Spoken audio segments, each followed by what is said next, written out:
Hello guys, welcome back my YouTube channel. और आज यहाँ पे हम बताने वाले हैं जो सिलेबस है एमएससी का पार्ट वन का। तो पार्ट वन में जैसे हम देखते हैं कि दो सेमेस्टर होता है, सेमेस्टर वन और सेमेस्टर टू। तो सेमेस्टर वन तो ख़त्म हो गया है क्योंकि अभी आफ्टर दिवाली अभी हम लोग सेमेस्टर टू के बारे में पढ़ाई करेंगे। तो इसमें कौन कौन सा सिलेबस है और कौन कौन से सब्जेक्ट में कौन कौन सा टॉपिक आने वाला है इसके बारे में यहाँ पे बात करने वाले हैं। तो जिस तरह से ये देख रहे हैं आप, ये Thakur college of science and commerce की तरफ से ये पब्लिश किया गया है, ठीक है। लेकिन ये ऑफिशियल मुंबई यूनिवर्सिटी का सिलेबस है, ठीक है। तो इसको Thakur college of science and commerce की तरफ से दिया गया है क्योंकि मैं वहाँ का स्टूडेंट हूँ, ठीक है। तो सिलेबस में हम लोग एमएससी पार्ट वन के बारे में बात करेंगे जो मास्टर ऑफ साइंस होता है, और ये कोर्स है केमिस्ट्री, ठीक है। और यहाँ पे कोर्स का कोड भी लिखा है। तो हम लोग डायरेक्ट देखते हैं कि जो और सेमेस्टर है, सेमेस्टर टू है, उसमें सबसे पहले हम लोग इनऑर्गेनिक सिलेबस के बारे में बात करेंगे, ठीक है। तो इनऑर्गेनिक सिलेबस में कुछ 4 यूनिट में कौन कौन से टॉपिक है इसके बारे में हम लोग देखते हैं। तो यहाँ पे ये हमारा इनऑर्गेनिक केमिस्ट्री पेपर टू, ठीक है, ये इनऑर्गेनिक केमिस्ट्री है।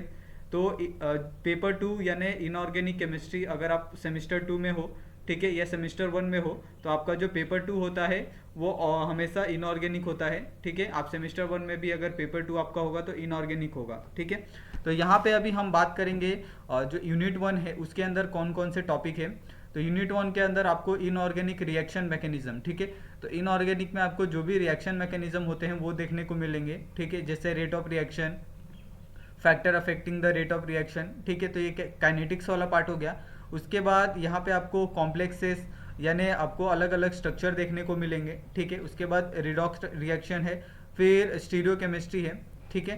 एंड सेकेंड यूनिट है organometallic chemistry of the transition metal, यानी जो आपका डी ग्रुप है उसके बारे में यहाँ पे आपको देखने को मिलेगा, ठीक है, ऑर्गेनोमेटेलिक्स। उसके बाद यहाँ पे हमारा जो थर्ड यूनिट है, थर्ड यूनिट में हमें इन्वायरमेंटल केमिस्ट्री, ठीक है। तो इन्वायरमेंटल केमिस्ट्री अलग होता है और इन्वायरमेंटल स्टडी अलग होता है, तो ये दोनों बातों में आपको कंफ्यूज नहीं होना है। और इसमें इन्वायरमेंटल केमिस्ट्री में हमें कॉन्सेप्ट ऑफ हेवी मेटल, फिर टॉक्सिसिटी ऑफ मेटेलिक स्पेसिस, उसके बाद केस स्टडी और interaction of radiation in the context with the environment, ये सारे जितने भी टॉपिक से ये आएंगे।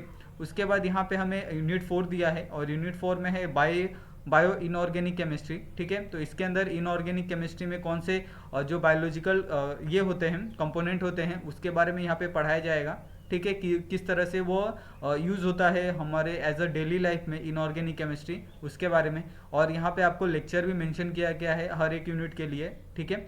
और साथ में यहाँ पे आपको इसके लिए कौन कौन से रेफरेंस लगेंगे तो ये भी मेंशन किया है। यूनिट वन के लिए यहाँ पे आपको रेफरेंस दिख रहे हैं, ठीक है। तो ये रेफरेंस आप नोट कर सकते हैं। तो ये हो गया, यहाँ पे आपको टोटल 10 रेफरेंस दिए हैं, तो आप इसमें से कोई भी रेफ़र करके, और ख़ासकर अगर आप इंडियन रेफरेंस रेफ़र करेंगे तो आपको ज़्यादा आसानी होगी पढ़ने के लिए। उसके बाद यहाँ पे यूनिट टू के लिए यहाँ पे रेफरेंस दिए हैं, टोटल 5 बुक दिए हैं। और ये 5 बुक में से आपको कोई ना कोई बुक आपको ऑनलाइन मिल जाएगा, तो वहाँ से भी आप पीडीएफ डाउनलोड करके पढ़ सकते हैं, या फिर अपनी लाइब्रेरी की मदद ले सकते हैं, वहाँ से आप बुक इशू करके वहाँ से पढ़ सकते हैं। उसके बाद है यूनिट थ्री। तो यूनिट थ्री के अंदर आपको 1 2 3 4 5 यहाँ पे 5 आपको बुक देख रहे हैं, ठीक है। तो ये इन्वायरमेंटल केमिस्ट्री के लिए आपको अलग अलग बुक दिया गया है। तो आप अलग अलग पब्लिकेशन है, अलग अलग ऑथर हैं, उनके हिसाब से आप अलग अलग टॉपिक के हिसाब से आप अलग अलग बुक पढ़ सकते हैं, ठीक है। यहाँ पे टोटल 8 बुक दिए गए हैं इन्वायरमेंटल केमिस्ट्री के टॉपिक के लिए, ठीक है। ये हो गया। उसके बाद यहाँ पे हमारे यूनिट फोर है। यूनिट फोर में भी हमें यहाँ पे टोटल 10 बुक्स मेंशन किए गए हैं, तो आप इसमें से कोई भी बुक पढ़ सकते हैं, ठीक है। और ख़ासकर अगर आप इंडियन ऑथर की कोई बुक पढ़ते हैं जो आपके टीचर द्वारा बताया गया है, ठीक है, या फिर आपको लगता है कि इसके अंदर मेरा टॉपिक मिल जाएगा, तो आप उसे ज़रूर रेफ़र करें। उसके बाद यहाँ पे ये पूरा हो गया, ठीक है। उसके बाद यहाँ पे आपको जो सेमेस्टर टू है उसके अंदर कुछ जो प्रैक्टिकल्स होते हैं इनऑर्गेनिक केमिस्ट्री के, उसको भी यहाँ पे मेंशन किया गया है। जैसे प्रिपरेशन दिया है आपको सिंथेसिस एंड कैरेक्टराइजेशन, उसमें 20 टेट्रा इथाइल एमोनियम, ठीक है, टेट्रा क्लोरो क्यूपरेट, ये एक एक्सपेरिमेंट है। फिर 20 tetra ethyl ammonium tetra chloro nickelates, ठीक है। उसके बाद 20 tetra ethyl aluminium tetra chloro cobaltate, ठीक है। यहाँ पे कॉपर निकेल कोबाल्ट तीनों के बारे में, और इसमें से आपको कौन सा भी 2 प्रिपरेशन करना है। उसके बाद यहाँ पे टेट्रामाइन मोनोकार्बोनेट कोबाल्ट 3 नाइट्रेट। उसके बाद है 20 इथाइल डायामाइन कॉपर सल्फेट। उसके बाद है हाइड्रोनियम डाइक्लोरो 20 ठीक है, डाई मिथाइल ग्लाइक्सोमेटो कोबाल्ट 3, ठीक है। उसके बाद यहाँ पे इंस्ट्रूमेंटेशन में 2 प्रैक्टिकल दिए गए हैं। उसके बाद यहाँ पे इसको अगर आपको परफॉर्म करना है तो आपके लिए हिमालय का जो बुक होता है, प्रैक्टिकल बुक, हैंड बुक होता है, वो ज़रूरी होगा, क्योंकि उसके अंदर आपको सब प्रैक्टिकल ये मिल जाएंगे। जितने यहाँ पे आपको प्रैक्टिकल मेंशन किए हैं, टोटल 8 प्रैक्टिकल है, ठीक है। तो 8 के 8 प्रैक्टिकल आपको हिमालय का जो हैंड बुक होता है, ठीक है, पार्ट 1 का हैंडबुक आएगा वो, उसमें आपको सब प्रैक्टिकल मिल जाएगा। तो ये इस तरह से ये हमारा जो सिलेबस था इनऑर्गेनिक केमिस्ट्री का, तो यहाँ पे हमने इनऑर्गेनिक केमिस्ट्री का सिलेबस दिया।